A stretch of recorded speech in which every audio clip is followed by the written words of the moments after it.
What's going on YouTube? Welcome back to LTH. My name is Abe, and in this video we are going to look at the ThinkNode M1, which is a LoRa series transceiver device powered by an RF52840 for Meshtastic and Mesh Core. We are going to try both services on it, as well as go over the features in this video. So let's get on with today's video.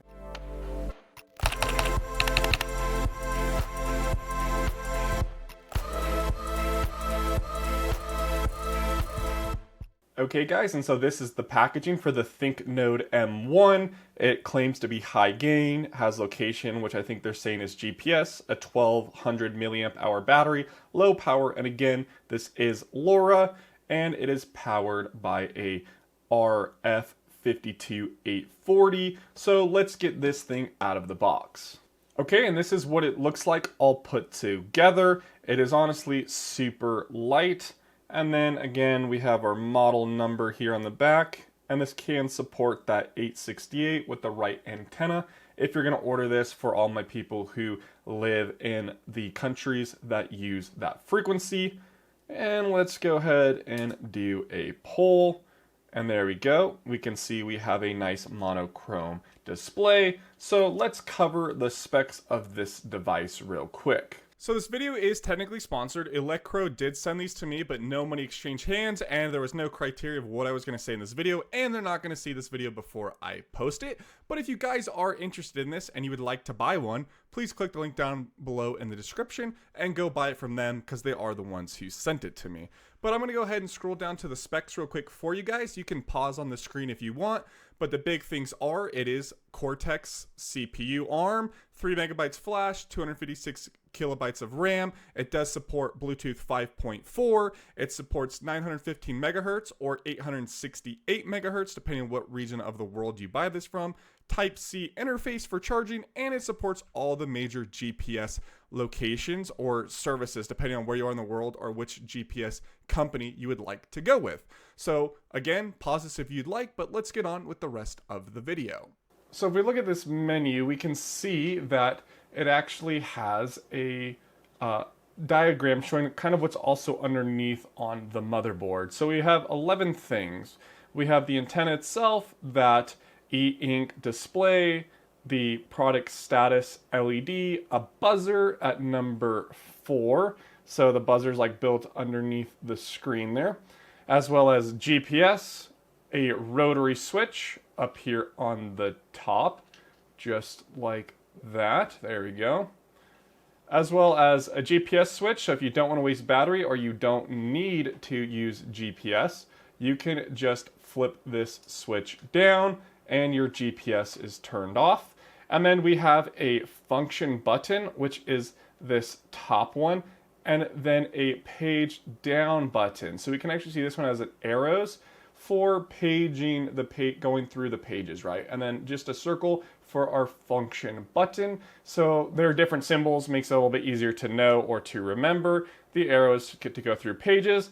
And then under here, we can have that Type-C port again, which is awesome. We're on Type-C, as well as if you put a little pin or something in there, there is a reset button to reset this device if you need to.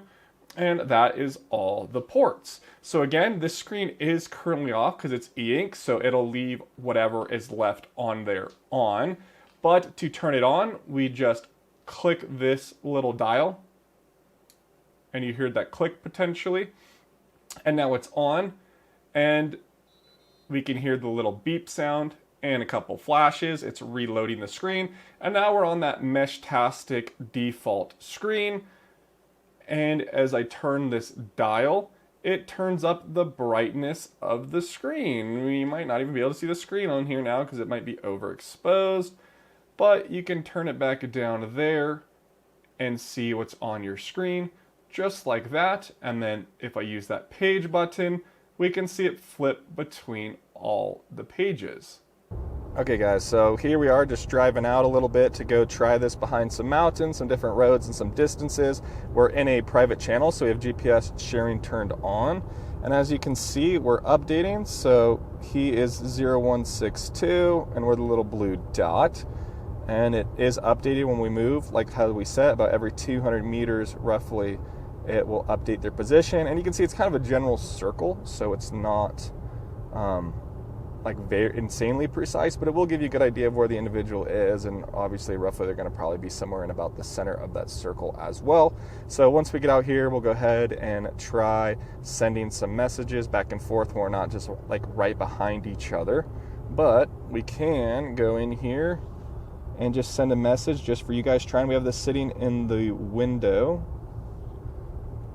and we'll go ahead and try to send a message, and we can ask him if he got it, or we can see that he acknowledges it, and we can see that it does send through. So again, just a vehicle back, not too far, but it's sitting in our front windshield and sitting in his front windshield, and obviously we expect that to go through, which it did because we saw that confirmation.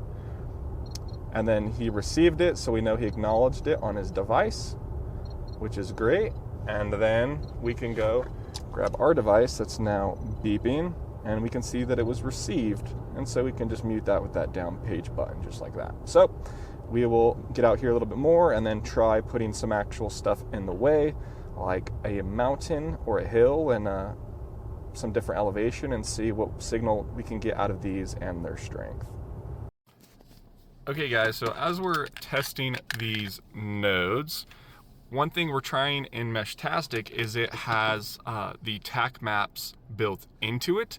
And so you can actually see we have the other person driving away, but we set a pin, and they can see the pin because they're a part of our friends list / that private group chat where we're sharing our GPS with them.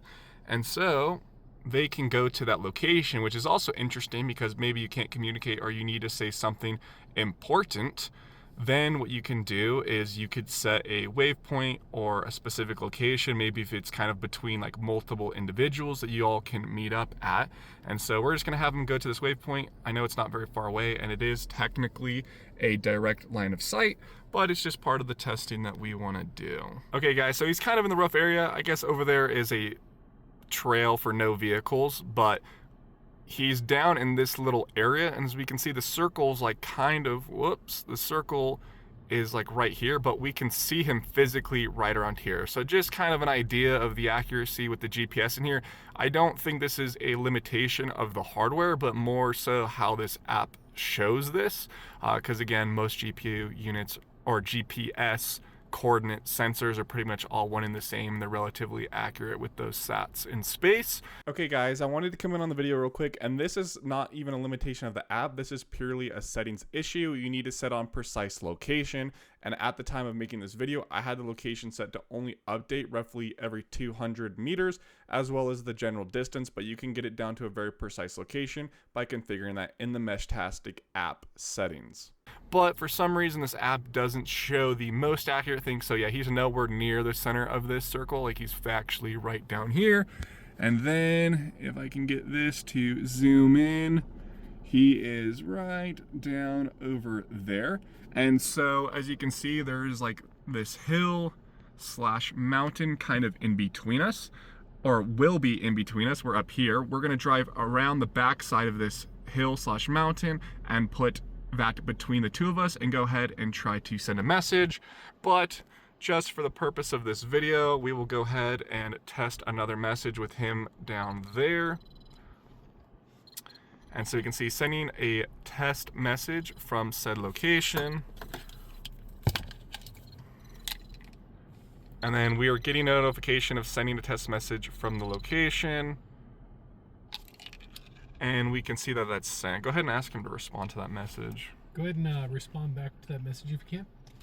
Also, another thing I should notice while we're waiting for this message to come back through. Oh, yep, there we go. He got it. So that's roughly, I want to say, I don't know, 3/4 to a mile away. Again, direct line of sight. There also is no repeater nodes or anything. So if we go back in here and we go under nodes, we are not seeing any other nodes or repeaters. If I can get it to show, there we go. So we are gonna go to the other side of that hill / mountain and see if these can send that signal over top and be able to see each other with knowing that there's no repeater nodes or anything out here. This is actually a public lands island called Antelope Island based outside of Salt Lake. So there is no infrastructure on this island whatsoever. So give us a minute, we'll go to the other side and try sending a message again. Sorry guys, I know we're fighting the sun here, but what's interesting is we're not seeing any other nodes or repeaters, even though I have the default public channel for Meshtastic also enabled. So like if you look, it's all open valley, and on the other side of the Great Salt Lake is like downtown Salt Lake and all these different areas and just city on city on city. So like this would be direct line of sight, and you think you would see some type of Meshtastic node somewhere out here, but we just don't. We're seeing nothing. So I don't know, kind of interesting when it comes to a popularity standpoint, and like repeater nodes being able to help your Meshtastic devices go further. You could also maybe need to Google, like if you have a local Meshtastic group, they might be running default channel frequencies and other information. So I would check with your local group to make sure that you're seeing other devices, because if your radio antennas are not set to the exact same antenna settings or channel settings as those groups, you will not be able to see your devices. I'm just a little surprised that with all this direct line of sight of roughly in this area about 600,000 people, that we don't see a single other node besides ours. So it is just something to consider, but again, most people are probably buying this for their purpose of them and their family or their friends, or if you're off grid or whatever, but it's just something to know. Okay guys, so now we're here on the other side of the island. Remember, our point was over there, and then he is roughly right here in this parking lot, right before this trail. And so we'll go ahead and we'll test sending him a message. We're more so aligned like that for accuracy. So he's over here in the screen. We're here, and then you can see we have this pretty big hill between us. I don't know, I would guess this is probably 300 feet tall, 200 feet tall, somewhere in that range. So, but from where we're sitting, you know, granted, we got a good 20, 30 stories or whatever, if not more, of elevation between us. And I would say we're probably somewhere in the 2 to 5 mile range between each other. That's going to be a pretty rough estimate, but definitely no less than 2 miles. And so we will go ahead and send another message to see if we can get over this hilltop. We'll just do that behind the hill just to specify where we're sitting, and we'll look for that check mark to see if he can get that message. And there's no line of sight and no repeater. So again, these devices are very low powered. We're talking like 4 or 5 milliamp hours or milliwatts, sorry, milliamp watts, whatever, on these devices. I'll probably put a correction on the screen for that, and we'll try to see if we can get a connection. Nope, so we didn't. So that again is a limitation that you may run into with these, is when you have an obstacle like that with no repeaters. So it is something to consider. So go ahead and send him a message and see it, just make sure his device is online. Test message sent out. It says couldn't connect, but can you see anything? Or try to send a message as well back to us. Radio check, radio check. We might not even be getting connection over what, GSM radio you said? GRMS. Or GR, yeah. GMRS. GMRS, yes, there we go, geez. So there we go, that might be a great example of the limitation of a radio like this. But again, if you have some type of line of sight, or if they're down in a valley and you're up top, like you can see each other for a really long distance. So we'll actually probably, for our next test, try to do a line of sight like across the lake from super far away to see how far we can get these to send a message or not.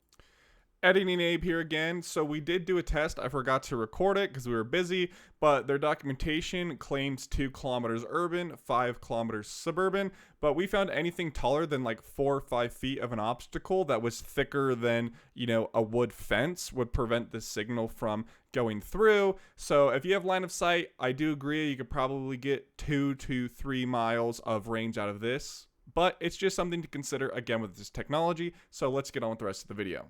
Okay guys, so he was coming over from the other side of the mountain we showed earlier, and on this topo map you can kind of see this grade and this elevation, right?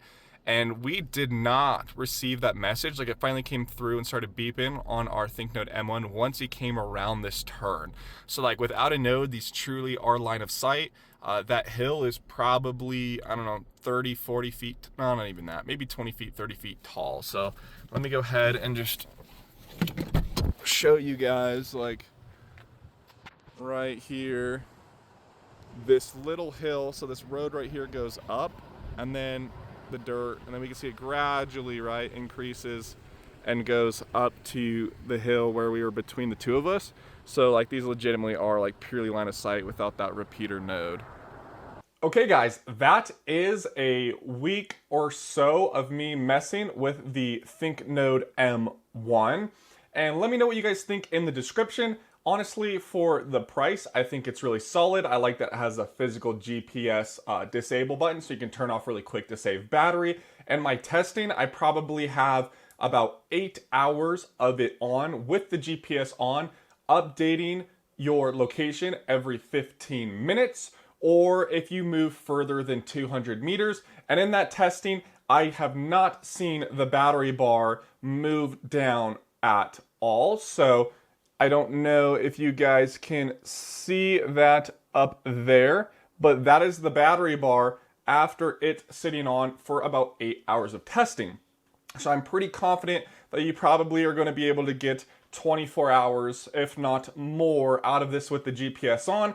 And with the GPS turned off, I could expect you to see days of battery life out of one of these nodes. And if you want to save even more, you can put it in sleep mode, which will save the battery even further by holding down the function button until you see sleeping at the top, and it can still receive messages in that mode. It just won't update things like GPS from my understanding.